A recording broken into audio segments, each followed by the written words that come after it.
yeah.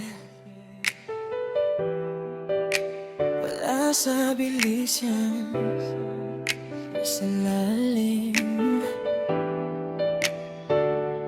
Hindi ako nagmadali, hinayaan kong dumaan. Bawat bagsak ko pinag-aralan ko sa daan. Habang sila nagmamadali sa fame at ilaw, ako naman tahimik pero lumalalim ang galaw. Di kailangan maingay para mapansin. Minsan yung tahimik mas malakas ang dating. Kada hakbang may bigat na pinili kaysa sumikat agad. Mas gusto kong totoo sa sarili. Hindi lahat ng bagay minamadali.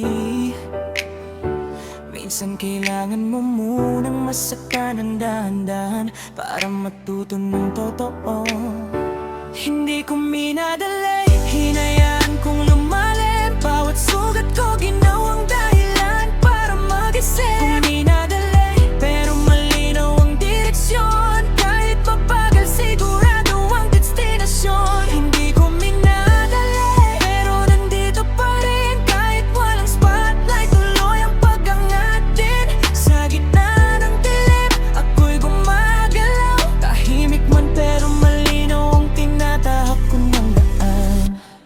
May mga gabi nakakausap ko lang sarili ko. Iniisip kung tama ba tong pinipili ko. Pero bawat tanong may sagot na dumadating. Na hindi lahat ng laban kailangang madaliin. Sa eksena na puno ng ingay at kompetisyon, mas pinili kong maging totoo sa direksyon. Hindi para sumabay, kundi para tumindig. Kahit walang palakpak, alam kong may dalang mithiin.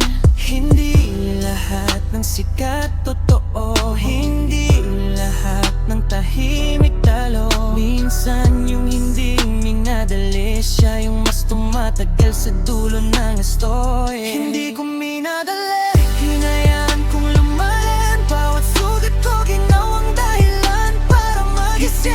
Hindi ko minadali, pero malinaw ang direksyon. Kahit mabagal, sigurado ang destinasyon. Hindi ko minadali, pero nandito pa rin. Kahit walang spotlight, tuloy ang pag-angat din. Sa gitna ng dilim, ako'y gumagalaw. Tahimik man pero malinaw ang tinatahak ko ng daan. Yeah. Real ones don't rush the process.